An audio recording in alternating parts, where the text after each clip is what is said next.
자, 장발성을 설명할 수 있는 공식을 누군가가 만들어냈습니다. 일단 박수하고. 그런데 문제는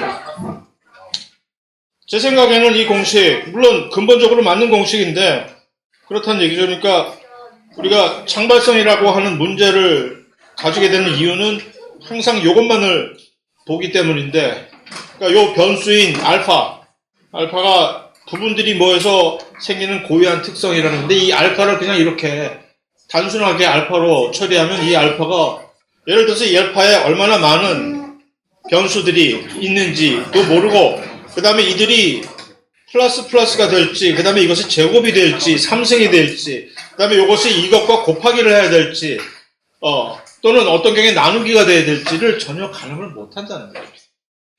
그러니까 공식, 철학적인 수준에서 공식 맞는데, 실제적으로 이것을 사용 가능한 공식으로 만들기 위해서는 이런 것들을 전부 파악해서 확실하게 규정을 해야 되는데, 그게 안 되니까, 우리의 이 짧은 머리로는 안 되니까, 그래서 이제 창발성하고 문제가 된다는 얘기죠. 그리고 시스템 생명학, 뭐 컴퓨터야 도와줘, 뭐 하고, 그래서 그런 열심히 노력은 하고 있는데, 사실 그런 시스템 생물학적 접근 방식으로 아직까지 하나도 무슨 괄목한 결과를 내는 건 없어요. 그래서 해보겠다고 역시 이제 의욕을 불태우고 있는, 벌써 십몇 년째 의욕만 불태우고 있는 중인데, 그걸 가지고 실제로 뭔가 아직은 그렇다는 얘기입니다. 그래서 이제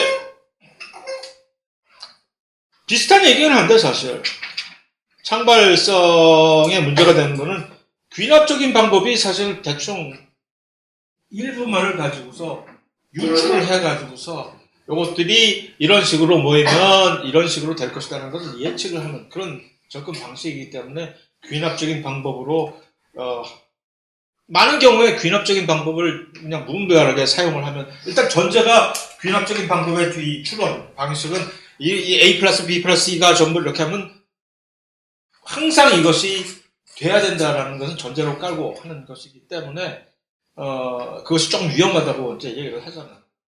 그러나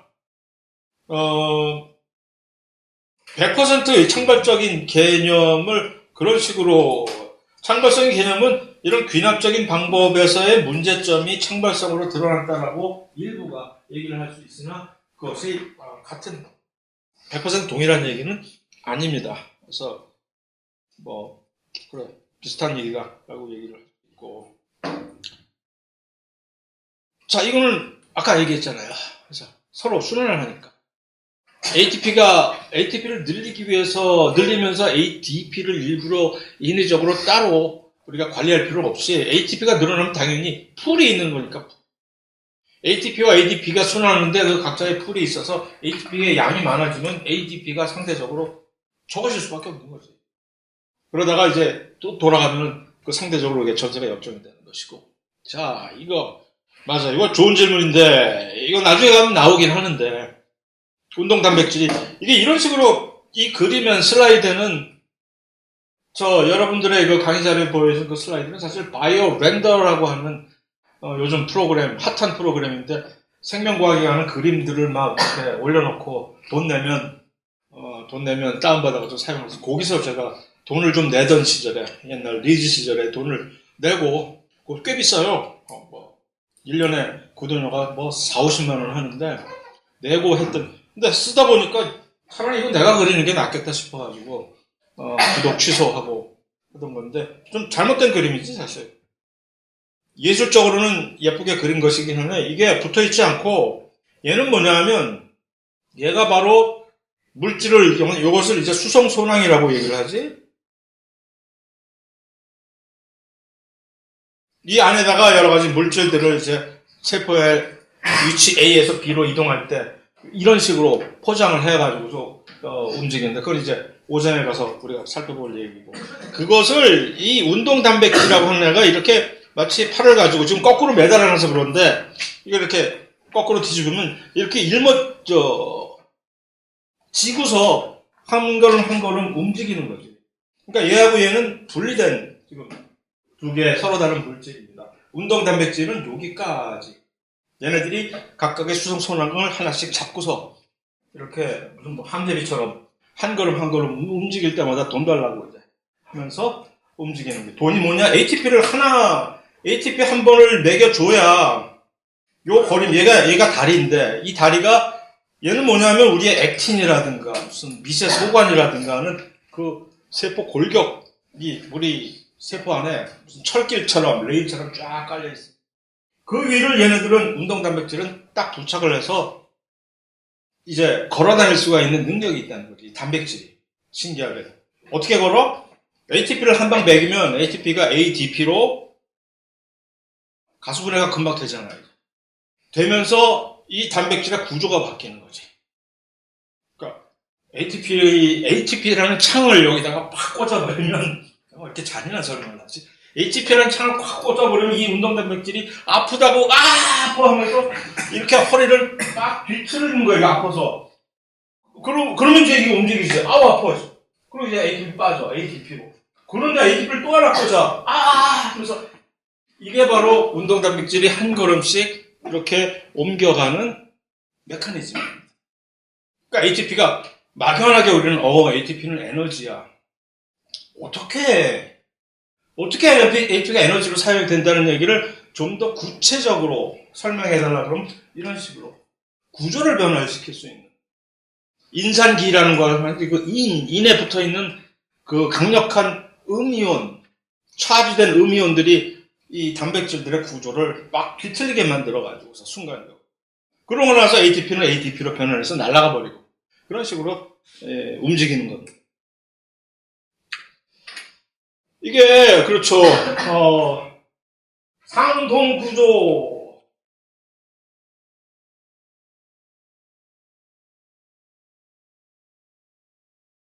상사구조, 요 두 개의 차이점을 지금 지적을 하신 건데, 상동구조라는 것은, 우리의 팔다리, 세 날개, 이게 상동구조인 것이죠. 그러니까, 진화적으로 전부 다 같은 계통이야. 그런데 서로 다른 방향에서 각자의 길을 가다 보니까 똑같은 팔인데, 그런데 새는 이것을 날개가로 만들어가지고 이렇게 날개짓하고, 우리는, 팔로서 사용을 하고 하는 그런, 다 똑같은 것인데 사용을 어떻게 하다 보니까 더 적응을 해서 진화한 것이 이런 상동구조, 호몰로고스 스트럭처라는 것이고, 그와 반대로 지금 여기서 지적한 박쥐하고 새의 날개는 사실 둘 다 상동구조예요. 둘 다. 그런데 새하고 곤충의 날개는 완전히 다른 거거든, 근본적으로. 그냥 둘 다 어쩌다 보니까 어찌저찌 노력하다 보니까 둘 다 그 비행을 제공해주는 어떤 기능을 제공해주는 구조이긴 하나, 이 발생학적으로 둘은 완전히 서로 다른 구조인데 기능이 같아진 그런 거지. 이런 것을 상사, 아날로거스 스트럭처라고 해서, 예를 들어 그러니까 헷갈릴 수 있지. 둘 다 날개 달린 거니까 같이 이렇게 묶어놓자 하면 땡! 틀리게 되는, 진화의 유연관계를 우리가 설정을 할 때. 유연관계가 무엇이냐? 도대체 진화의 유연관계가, 그 유연관계가 도대체 무슨 의미냐라는 질문이 하나 있어가지고서, 유연관계, 유사성에 속지 마세요 하는 그 유자 있잖아요, 한자와. 같은 비슷하다는 연, 관련이 있다라는 그런 연. 그러니까 서로 비슷하다는 얘기가 유연관계라는 얘기입니다. 진화적으로 얼마나 비슷하냐. 그래서 어쨌든 요것을 어떻게 그냥 DNA 염기서에 분석하기 이전에는 이거 어떻게 알았을까? 그래서 제가 말했잖아요. 이 전통적인 진화생물학이나 무슨 분류학이나 뭐 그런 고고학 하시는 분들은 정말 기가 막히신 분들이에요. 프로야, 프로. 그래서 이걸 갖고 여러 가지 다양한 이 단서들을 집대선 해가지고서 그거를 구분을 탁탁탁탁 해내는 그들만의 노하우가 있어요. 정확하게. 그래서 그걸 가지고 이것이 상사구조다, 이것이 상동구조라는 것을 그들은 파악을 해냅니다. 단순한 DNA 분석만으로는 사실 그걸 이렇게 구분할 수 없는 그런 거죠. 이게 뭐 어떤 식으로 성의세계, 예를 들어서 남자, 여자, 허마프로다이트 그런 생명체는 많아. 그러니까 수컷, 암컷 서로 각자 있는데 뭐 둘 중에 나는 경우에 따라서는 수컷도 했다가 경우에 따라서는 암컷도 할래야만 깍두기 수컷, 암컷, 깍두기 그렇게 세 개의 서로 다른 성이 돼가지고 한 하등동물일수록 그런 식으로 왜냐하면 그것이 훨씬 더 생식의 찬스를 가능성을 높여주잖아요. 그렇게 하는 경우는 있는데 그게 아니라 근본적으로 성이라고 하는 유성생식이라는 것은 뭐예요? 암수가 왜 생겼어? 서로 반띵하자는 약속이잖아. 원래 우리가 딱 2배씩 가지고있는데 이거를 각자 반띵해가지고서 그게 아니지 사실은. 원래는 반띵짜리였는데 우리가 세균을 보면 원생생물 같은 거는 우리가 염색체가 예를 들어서 딱 한 세트밖에 사실은 없었어야 되는 건데 23개. 왜 갑자기 이게 46개가 됐어? 유성생식을 하자고 이제 의기투합한 시절부터 갑자기 2배로 불어난 거지. 왜 그랬을까? 그 장점이 그러면 합치니까 나의 유전체와 너의 유전체가 합쳐서 이렇게 되니까 이게 서로 섞이니까 다양성이 증가하고 그렇게 해서 유성생식에 이 여러 가지 경쟁적인 이점이 있어서 비쌈에도 불구하고 훨씬 더 힘듦에도 불구하고 유성생식을 조금 있다 하는 좀 사는 집 애들은 전부 다 유성생식을 하잖아요. 그런데 그게 이제 그것을 계속 지속하려면 계속해서 이거 좋네 유성생식 정말 좋네 덕을 많이 봤어. 그럼 그러고 나서 있다가 생식세포를 만들 때 가만히 넉넉히 있으면 안 되잖아요. 넉넉히 있으면 46개짜리 염색체가 나오지. 하나씩 좀 중복이 되어 있는. 또 저쪽에도 넉넉히 있다가 46개짜리가 와가지고 우리 또 한번 해볼까 하고 그러면 이제 2배가 돼버리잖아요. 이게 2배체에서 4배체, 무슨 8배체 이런 식으로 하면 염색체 수가 늘어나면 좀 뭐 다다익선아니야? 아니야. 이게 무슨 TV야? 거거익선 이게 아니지. 그렇게 많아지면 큰일이 나거든. 그러니까 그것을 생존하기 위해서 반띵을 하는 거죠, 일단. 우리가 일단 생식을 하기로 했으니까, 유성생식을 하기로 했으니까, 그러면 유성생식을 전담하는 특별한 세포를 준비를 해야지. 그게 바로 정자와 난자잖아. 그 정자와 난자들은 반으로 갈라야 돼, 염색체 수. 반으로 만들어야 돼. 그래야 이제 계속적으로 이게 반이 됐다가 다시 회복했다가 반이 됐다를 계속 대대손손 내려오는 거죠. 그런데 그런 관점에서 볼 때 그러면 그래서 이제 남수가 생기는 건데 성이 3개라는 얘기는 이건 반띵이 아니라 3등분을 해야 된다는 거죠. 염색체를 3등분 해가지고서 셋이 다시 모형을 완전한 3체가 되어가지고서 살다가 다시 또 3등분을 해서 훨씬 다양성은 높일 찬스가 있긴 하다. 한번 고려해 볼 만하다. 한번. 그러나 기술적으로 얼마나 훨씬 난이도가 높은 기술이겠어? 없지. 앞으로 어떤 세상에 매우 각박해져 가지고서 환경이 이렇게 하지 않으면 생존이 안 되면은 누군가가 그 어느 종에서 3등분짜리 생식세포를 만들어 가지고 서로 3등분 했다가 셋이 같이 합쳐 가지고 하는 것이 뭐 있을 법 절대로 안 될 일은 아니겠으나 지금 현재는 없습니다. 자, 이거 궤변 이건 A와 B가 되는데 B와 B, C도 되는데 그러면 A와 C가 당연히 돼야지. 우리 이제 이 생식에서는 A, B끼리는 되고 B, C끼리는 되는데 A, C는 서로 안 된다라는 얘기는 수학적인 수식에서 어떤 논리학에서는 얼마든지 가능한 얘기나 실제 생명체에서는 생명체가 생식을 하는 과정에서는 이거는 있을 수가 없는 얘기예요. 그러니까 얘가 느리구나. 그래서 이것은 논리적으로 이렇게 상상을 해볼 수는 있으나 현실적으로 이 생명계에서 생식을 하는 요 생식세포들이 이게 교잡이 가능하냐 안 하냐라는 얘기는 왜 교잡이 불가능하냐? 일단 염색체가 비슷해야 서로 간에 충분히 비슷해야 서로 합쳐졌을 때 그 합쳐진 염색체들이 상동 염색체로 서로 인식을 하는 거예요. 우리의 1번 염색체, 어머니한테 받은 1번 염색체, 아버지한테 받은 1번 염색체가 전부 똑같기 때문에 다만 그 안에 위치하는 유전자의 이 특성이 좀 달라지고 염기 서열만 달라졌을 뿐이지. 그러니까 나중에 이들이 다시 생식세포를 만들 때, 감수 분열을 할 때 서로 만나서 아무 문제 없이 준비를 할 수가 있어서 그것들이 바로 교잡이 가능하다 아니다를 결정을 짓는 거지. 분자적인 수준에서. 물론 분자적인 거기까지 내려가지 않더라도 그 전에 훨씬 단계적인 물리적인 육체적인 단계에서 그게 안 되는 경우도 있지만 어쨌든 최종적으로 요 정자와 난자가 두 개가 서로 수정이 됐을 때 이게 되느냐 안 되느냐는 그 두 개의 염색체가 그 정도로 비슷하냐 안 비슷하냐 상동 염색체로 서로 인식을 할 수 있느냐 없느냐가 문제가 되는 거거든요.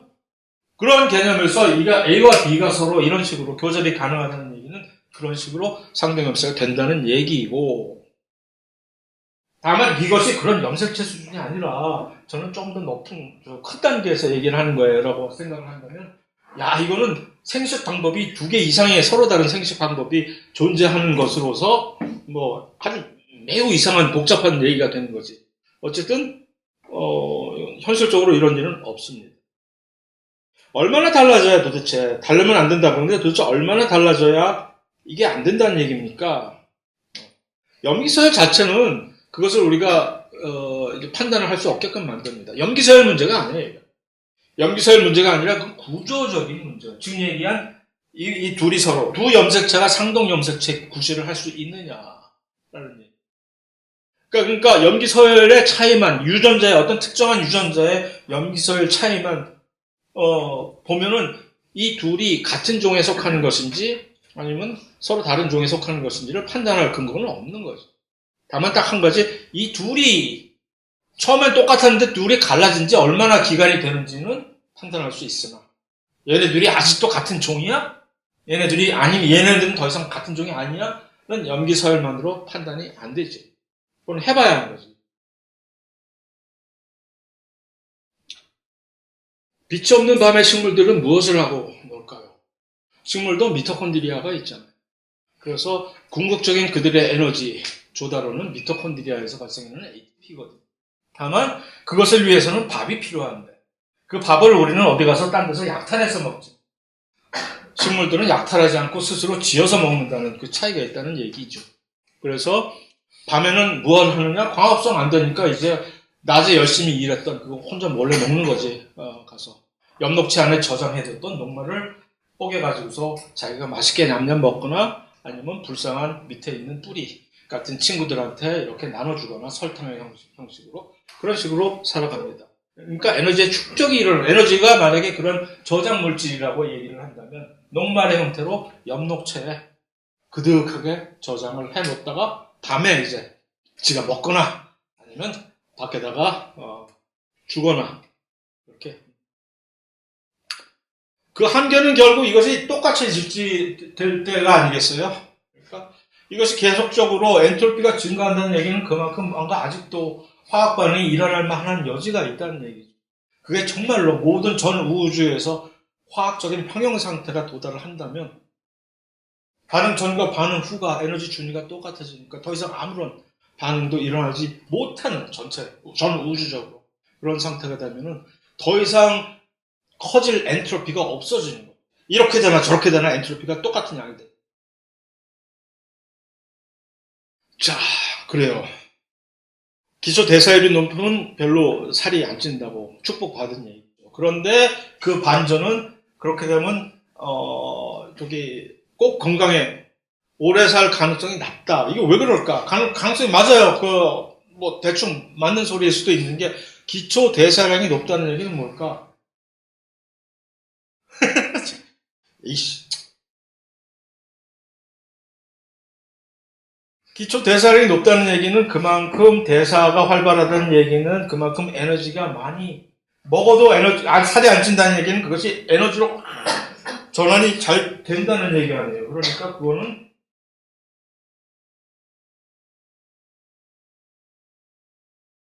미토콘드리아의 활성이 훨씬 높겠지. 세포 안에 미토콘드리아도 훨씬 많고 미토콘드리아가 에너지도 훨씬 더 많이 만들어내고 그러면 에너지들이 훨씬 많이 발산이 되고 그래서 근육도 훨씬 더 뜨끈뜨끈하고 그래요. 그런 사람들 근육질 물론 건강하지. 그러나 혹시 그런 이제 그러니까 해로운 점이 있을 가능성이 있는 것은 뭐냐면 그렇게 되면 활성산소가 훨씬 더 많이 발생합니다. 미토콘드리아 활성이 높아지니까 유기호흡을 훨씬 더 활발하게 하니까 거기서 활성산소가 훨씬 더 많이 발생해서 특히 노화가 될수록 활성산소가 많이 발생하는데 그 미토콘드리아의 막이 점점 찔찔찔찔 샌단 말이야. 그럼 걔네들은 튀어나와가지고서 세포막과 막 DNA를 파괴하고 그래서 암을 유발시키고 막 그러니까 우리의 노화의 근본이 되는 두 가지 요인을 학자들은 하나는 텔로미어 길이이고 또 하나는 활성산소라고 해요. 그러니까 그 중에 하나가 훨씬 더 많아질 확률이 있기 때문에 이런 얘기도 있겠죠. 그렇시네? 모든 질문들을 다 소화하지 못해서 미안하지만 하지만 그랬다가는 진도가 또 문제가 되기 때문에 이렇게 또 선발을 해서 질문을 보았습니다.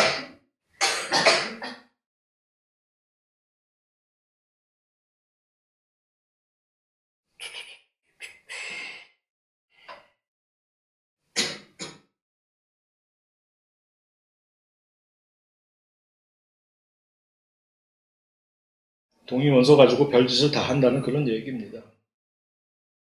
그런데 직접 하고. 자, 그래서 화학결합을 해서, 화학결합을 자고해가지고서 이런 식으로, 여러 가지, 좀 늦게 오네? 5가지가 생물에서 다루게 되는, 간혹가다 이런 화학결합 얘기를 하면은, 이제 어떤 학생들은 금속결합을 묻습니다. 근데 금속결합은 생명체에 대해서 볼 수가 없는 결합이기 때문에, 그래서 다루지 않는 것이고 금속결합, 공유결합보다도 훨씬 더 단단하고 안정성 있는 결합이지. 그러나 그래서 이들 각각의 차이점 여러분들이 스스로 공부하시기 바랍니다. 어떤 식으로 형성이 되고 누가 이런 것을 참여를 하고 특히 강조를 할 것은 자, 공유결합은 어째서 공유결합은 모든 고분자 물질들을 만드는데 공유결합만이 사용이 되는지 그것을 중심으로 보시고 그러면 그 다음에 수소결합은 어떻게 해서 발생하는 것인지 수소결합과 이온결합의 차이점은 뭔지 비슷한 점은 무엇이며 차이점은 무엇인지를 한번 정리를 하시기 바랍니다.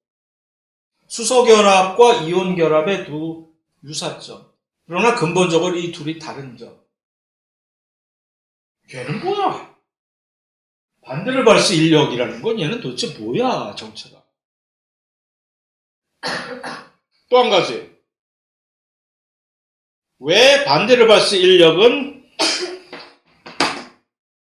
표면적이 훨씬 더 넓은, 표면적이 넓으면서 두 물질이 서로 표면이 서로 상보적이고 서로 이제 보완을, 그러니까 표면적이 넓으면서 이렇게, 이거 상보적이죠? 또 한쪽은 이렇게 주먹을 쥐고 있으면서 한쪽은 이렇게 감싸고 있는 이것도 상보적인 두 개의 서로 다른 표면입니다.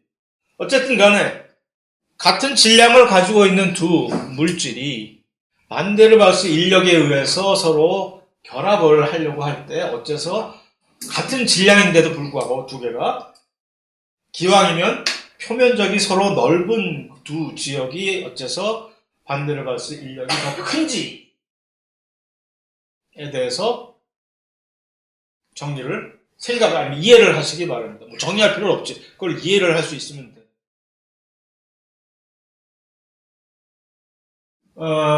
그 다음에 소수성 상호작용과 반데르발스 인력 간의 어떤 관련 이 둘은 어떻게 관련이 되어 있는지 여기 다 있어요. 여기 다 있으니까 이거를 일일이 정말 중요한 얘기라서 제가 다 설명을 하고 싶으나 이렇게 하는 것도 굳이 나쁘지 않겠다 싶어서 한번 띄엄띄엄 한번 강의를 띄엄띄엄 한번 이렇게 가보려고 합니다. 결국은 여러분들이 얼마나 이해를 하느냐 요즘 와서 가만히 정말 생각하는 건데 정말로 이러한 식의 강의 시리즈는 정말로 올해 내년 그 후년 정도가 마지막이 될지도 모른다라는 생각이 듭니다. 더 이상 누군가가 사람이 이 앞에서 강단에 서가지고서 강의를 학생들한테 하는 이거 아마 AI가 여러 다양한 방식으로 벌써 파파파박 모델들이 튀어나와서 이런 대학교 강의실에 학생들의 학습이 이런 식으로 하는 것보다 훨씬 더 효율적으로 학생들 개개인이 학습을 할 수 있게끔 해주는 모델들이 쫙쫙쫙쫙 보이더라고요. 그거 빨리 적용해야지, 이제. 물론, 우리나라에서 전체적으로 그게 다 이제 활용이 되는 건 시간이 좀 걸리겠어요. 어쨌든 여러분들은 이제 전환기에 지금, 대전환기에 놓여지게 된, 그런 상황입니다. 그래서 얼마나 새로운 것에 적응을 하느냐. 그래서 그것들을 여러분들의, 이익에 맞게 활용을 하느냐가 중요한 것인데, 어쨌든 또 헛소리고. 그래서 요 만데르발스 인력과 소수성 상호작용에 어떤 관련, 무슨 관련이 있는 거지? 이거 아주 중요하거든요. 그 다음에 마지막으로 얘 빼고 나도 이제 1, 2, 3, 4 얘 네 개들은 비공유결합이라고 얘기를 해요. 비공유결합. 그지? 공유결합은 얘 혼자잖아. 얘네들은 전부 비공유결합이에요. 이 비공유결합들의 딱 한마디로 이들의 특성을 얘기하면 약해. 너무 약해. 그게 어쩌면 아까 첫 번째 질문에 대한 답일 수도 있겠어. 왜 어째서 생명체를 이루는 고분자 물질들은 전부 한결같이 공유결합으로만 이루어졌을까라는 질문에 대한 답일 수도 있어요, 이게. 그런데 얘네들의 그럼에도 불구하고 이들이 생명체에서 정말로 중요하게 사용되는 이유는 무엇인가? 이것이 바로 제일 중요한 이 화학결합의 중에서 이것이 가장 제일 중요한 화두일 수도 있습니다. 그러니까 이 비공유결합들이 이렇게 약한 결합력을 가지고 있음에도 불구하고 생명을 유지하는 데 있어서 정말로 없어서는 안 되고 정말로 중요한 역할을 하는 이유는 무엇인가? 이 정도를 이해를 하면 이 화학결합의 종류와 무슨 원리와 이런 것들은 전부 다 한면에 딱 마스터를 할 수 있게 됩니다. 그러나 그것을 이해를 해서 대답을 하기 위해서는 여러분들 스스로 각자를 일일이 디테일을 살펴봐야 되겠죠. 그것을 강의실에서는 하지 않겠다라는 얘기입니다. 그래서 참 이런 식으로 강의하면 누구든지 다 해먹겠다 이거. 그래서 땡큐 하고 끝이야? 아직은 노 땡큐. 그래서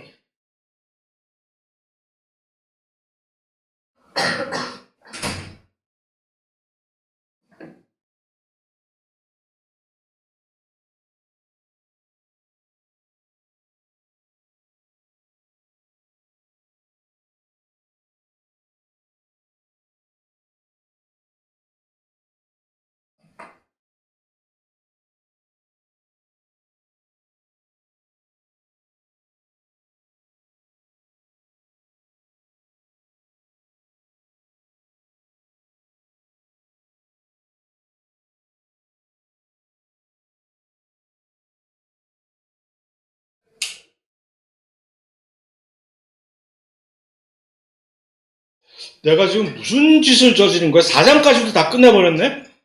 지금 와우.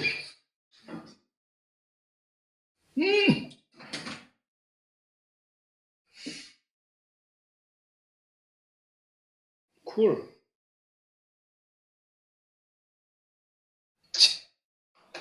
3, 4강이 다 끝났어. 자, 딱 하나만 강조하고 그럼 오늘 수업 끝냅시다. 요거. 자, 소수성 인력 좀 전에 언급했잖아요. 소수성 인력, 소수성 상호작용이 만데르발스 인력과 어떤 관련이 있냐를 이해를 하시라고 말씀드렸잖아요. 소수성 상호작용은 어째서 발생하는지만 군더더기로 한번 얘기를 해봅시다. 그러니까 왜 소수성 물질들은 자기들끼리 응집을 할까?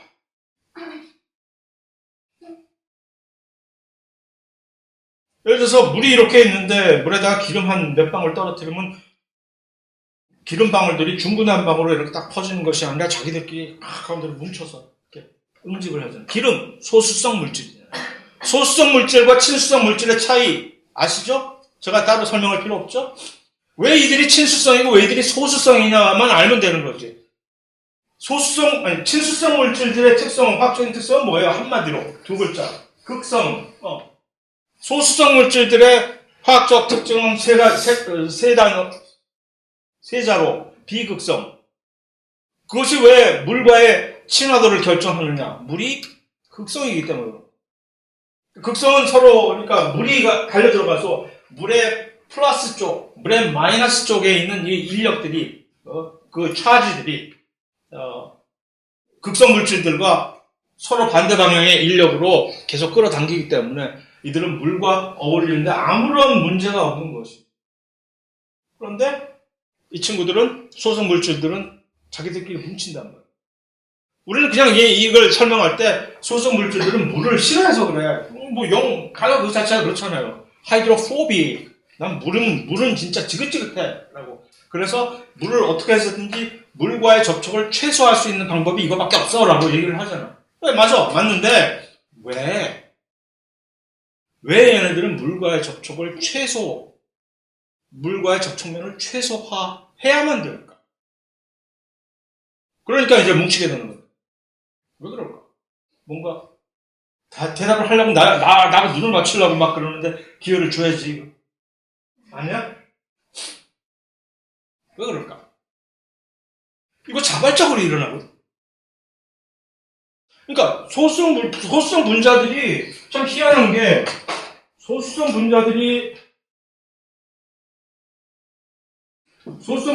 여기 이렇게 점점점 물이 이렇게 있는데 소수성 분자들이 막 중구난방으로 있는 것과 원래 현재 일어나고 있는 소수성 분자들이 물에 이렇게 되면 자기들끼리 이렇게 촘촘히 여기 뭉치는 것과 둘 중에 어느 것이 더 엔트로피를 증가시키는 것 같아요.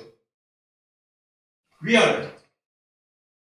위? 엔트로피가 증가한다. 그러면 소수성 그냥 저절로 이들은 물에 들어가서 저절로 뭉친단 말이야. 그 얘기는 자발적인 반응이잖아. 그럼 자발적인 반응이려면 엔트로피가 증가해야 되잖아. 이게 지금 엔트로피가 증가했다는 거니? 뭐야 이거? 이거 누가 봐도 얘네들 엔트로피가 감소한 거 아니야? 얘네들하고 둘 중에 엔트로피가 누가 더 높아요? 당연히 엔트로피는 얘네들이 높지. 근데 왜 이렇게 될까요? 뭐야 이거? 사기네 또? 계속 사기당하는? 자연한테 우리는?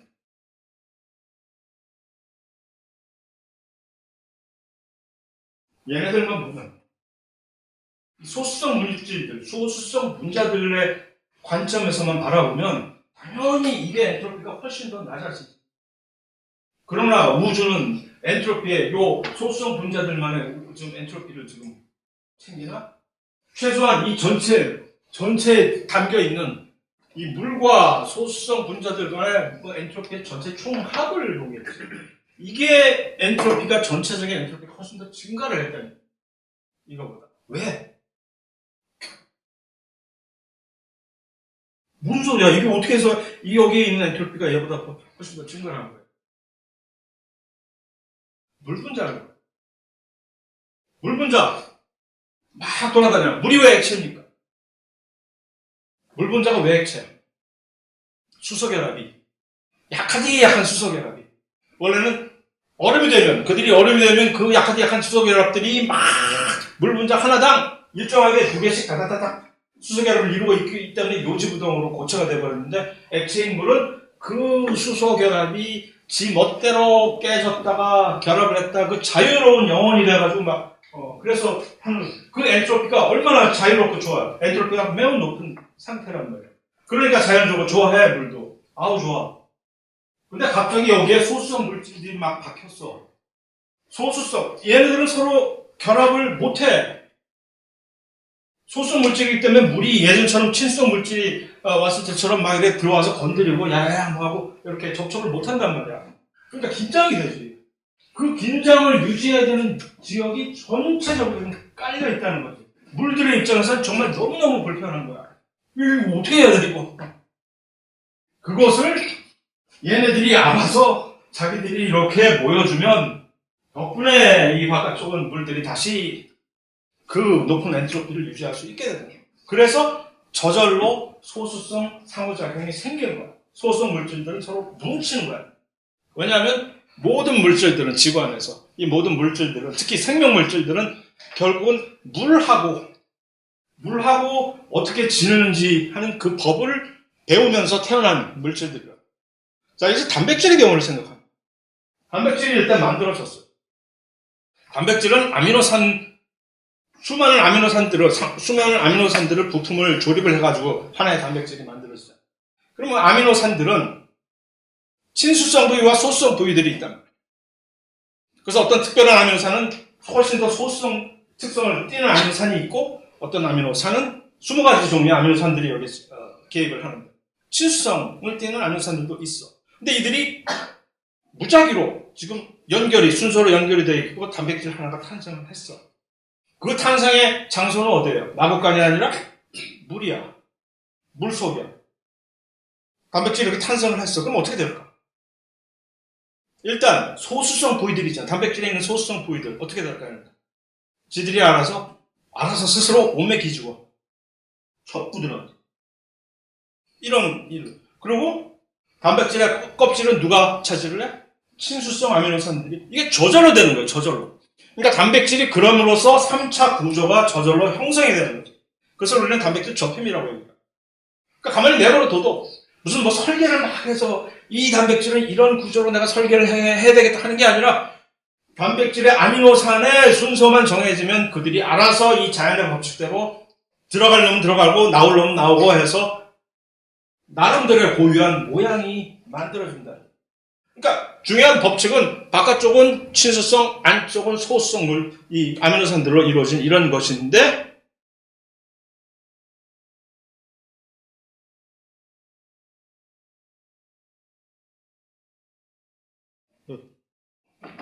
무슨 그림이에요 이거? 얘는 적혈구처럼 보이죠? 예쁜 적혈구가 있고, 예쁘다? 얘도 예쁘다. 초상태처럼 잘 예쁘다. 그러나 이 적혈구는 뭐가 다르죠? 얘는 겸상적혈구라고 하지. 왜 이렇게 이상한 모양이 됐어? 초승달 모양이 왜 됐어요? 이런 것들로만 적혈구가 생기면 겸상적혈구 빈혈이라고 그래가지고 큰 문제가 생기지. 빈혈이잖아, 빈혈. 산소가 운반이 안 되는 거예요. 겸상적혈구 빈혈증은 왜 생기냐 하면 헤모글로빈 단백질이 구조가 이상해져가지고서 헤모글로빈이 동글동글한 헤모글로빈 단백질이 돌아다니면서 이 안에서 산소를 막 흡수를 해서 적혈구들이 피 속을 돌아다니면서 산소를 운반을 해야 되는데, 이런 모양으로 생기면, 이렇게 모양이 생기는 이유가 이 안에 들은 히모글로빈 단백질들이 구조가 변해서 그런 거예요. 구조가 변하면 얘네들은 원래 히모글로빈 단백질들은 이런 조망만한 동그리 모양인데, 이들이 줄줄이 사탕으로 쭉 밧줄처럼 섬유소가 돼가지고서 가라앉아, 침전이 되고, 응집을 해서 침전을 해버리는 거예요. 이 단백질들이. 왜 이런? 그런데 이게 얘네만 이러는 게 아니라 치매, 파킨슨, 그 뇌 신경세포 안에 있는 특별한 그 단백질들이 원래는 기능을 하게 되는데 이들이 자기들끼리 엉겨붙어가지고서 응집, 침전, 똑같은 일이 벌어요. 그 똑같은 일이 벌어지는 그 근본 원리에는 똑같은 원리가, 똑같은 이유가 적용.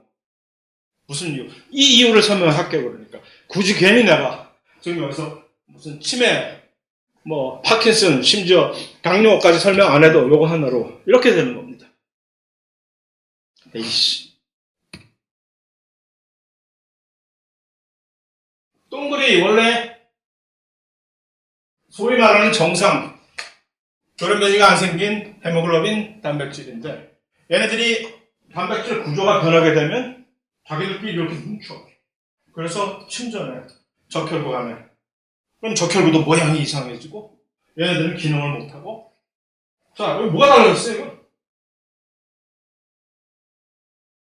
그 돌연변이에 의해서 DNA의 돌연변이 때문에 원래는 소수성 부위가 안으로 들어가야 돼. 근데 얘가 바깥에 이렇게 노출이 되게끔 구조가 변했다. 그거하고 이거하고 그러면 왜 얘네들이 이렇게 응집을 할까? 갑자기 소수성 부위가 튀어나왔어. 큰일 났어. 어떻게 해야 되지? 이게 지금 밖에 나와있으니까 감춰야지. 어떻게 감춰? 카바치는 거야. 이 노출된 소수성 부위를 물과 접촉을 안 시키려고 자기들끼리 응집을 하는 거예요. 그래서 그 정상적인 단백질들이 자기들이 꽉 뭉쳐가지고서 가라앉아서 이렇게 되는 거고. 똑같은 일이. 그러니까 단백질 구조가 변하는 거죠. 똑같은 일이 어디서 그건 뭐냐? 광우병도 마찬가지. 정상적인 단백질이 구조가 변해서 소수성 부위가 노출이 돼버려.